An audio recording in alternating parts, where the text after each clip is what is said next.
Friends, welcome back to beauty mix fashion. இன்னைக்கு வந்து என்ன பார்க்க போறோம் அப்படின்னு பார்த்தீங்கன்னா, இன்னைக்கு வந்து பசங்களுக்குலாம் வந்து ஈஸியாக ரெடி பண்ணி கொடுக்குற ஒரு கஞ்சி நான் உங்களுக்கு காட்ட போறேன். இது வந்து ரொம்பவே ஹெல்த்தி.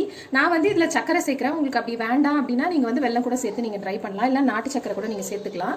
ஸோ இப்போ வந்து நம்ம எப்படி பண்ணுறது அப்படின்னு பார்த்துடலாம். இதுக்கு என்னென்ன தேவை அப்படின்னா, உங்களுக்கு வந்து ராகி தேவைப்படும், அப்புறமா வந்து கொஞ்சம் சக்கரை, கொஞ்சம் உப்பு, அப்புறமா வந்து பால், தண்ணி, இவ்வளோதான் வந்து நமக்கு தேவைப்படும். இதெல்லாம் வந்து டே டு டே இருக்கிறது தான். ஸோ இப்போ எவ்வளோ ரேஷியோவில் போடணும் அப்படின்றது நான் உங்களுக்கு சொல்லிடுறேன். நான் வந்து இப்போ இந்த மாதிரி ஒரு ஸ்பூன் வரும் இல்லையா, இது வந்து 1 டேபிள் ஸ்பூன் அப்படின்னு மென்ஷன் பண்ணியிருக்காங்க. ஸோ இந்த 1 டேபிள் ஸ்பூனில் வந்து ஒரு 3 ஸ்பூன் போடுவேன் அவளுக்கு யூஸ்வலாக.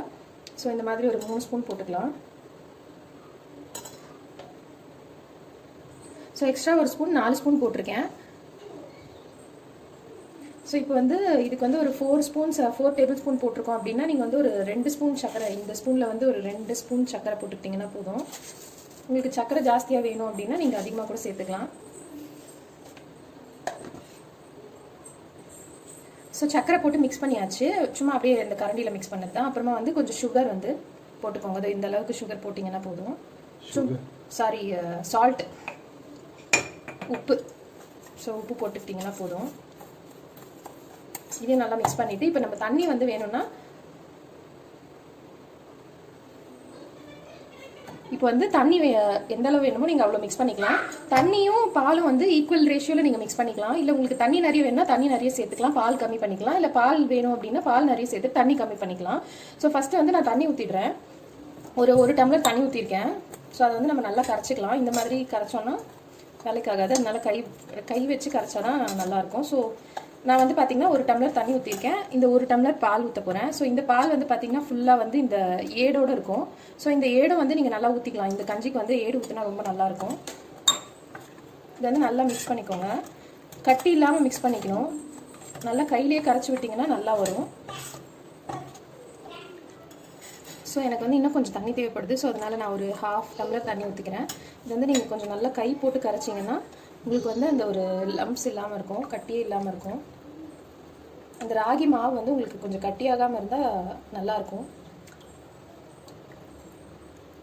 ஸ்டவ்வில் வச்சாச்சு. இது வந்து பார்த்தீங்கன்னா நீங்கள் வந்து கொஞ்சம் நேரத்துக்கு இது திக்காகிற வரைக்கும் நீங்கள் இந்த மாதிரி கலரி விட்டுட்டே இருக்கணும். இல்லைன்னா வந்து உங்களுக்கு அப்படியே கட்டி கட்டி ஆகிடும் ராகி வந்து.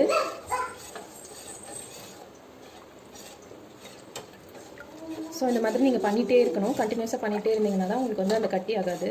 அந்த இப்போ வந்து பார்த்தீங்கன்னா இது இந்த மாதிரி தண்ணி மாதிரி இருக்கு இல்லையா, இது வந்து கொஞ்சம் அப்படியே டைம் கழிச்சு கொஞ்சம் திக்காகும். ஸோ இப்போ வந்து பார்த்தீங்கன்னா இது அப்படியே வந்து உங்களுக்கு கொஞ்சம் திக்காயிருச்சு.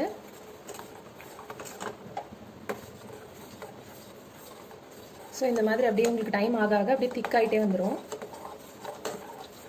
என் பொண்ணுக்கு வந்து கொஞ்சம் கட்டியாக இருந்தால் தான் பிடிக்கும். ஸோ அதனால் அது ஆகிற வரைக்கும் வெயிட் பண்ணுவோம். ராகி வந்து கொஞ்சம் நல்லா வெந்துருச்சு அப்படின்னா நல்லாயிருக்கும் உங்களுக்கு. ஸோ இந்த மாதிரி ஆகிடும். டைம் ஆகாத உங்களுக்கு அப்படியே திக்காயிட்டே வந்துடும்.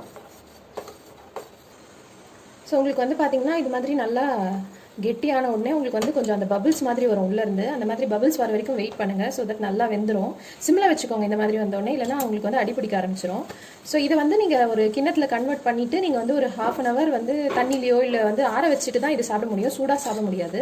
இது ராகி வந்து உங்களுக்கு நல்லா வேக வச்சு சாப்பிட்றது ரொம்ப நல்லது. இல்லைனா உங்களுக்கு டைஜஷன் ப்ராப்ளம் வரும். ஸோ இவ்வளோ தான். இப்போ வந்து இது ரெடி ஆகிடுச்சு. இதை வந்து நம்ம ஒரு இதுக்கு கன்வெர்ட் பண்ணிட்டு நான் அப்புறமா உங்களுக்கு காட்டுறேன். ஸோ இப்போ வந்து இதை வந்து இந்த ஒரு கிண்ணத்தில் நம்ம வந்து ஊற்றிடலாம்.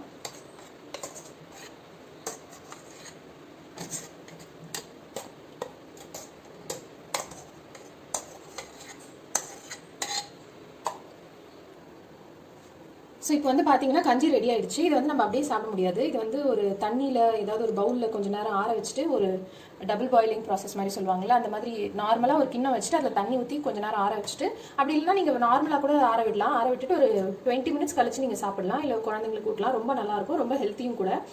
ஸோ ஐ ஹோப் உங்கள் எல்லாருக்கும் இந்த வீடியோ பிடிச்சிருக்குன்னு நினைக்கிறேன். தேங்க்யூ ஸோ மச் ஃபார் வாட்சிங். மறக்காம என்னோட சேனல் லைக் பண்ணுங்கள், ஷேர் பண்ணுங்கள், சப்ஸ்கிரைப் பண்ணுங்கள். Thank you friends. பாய்.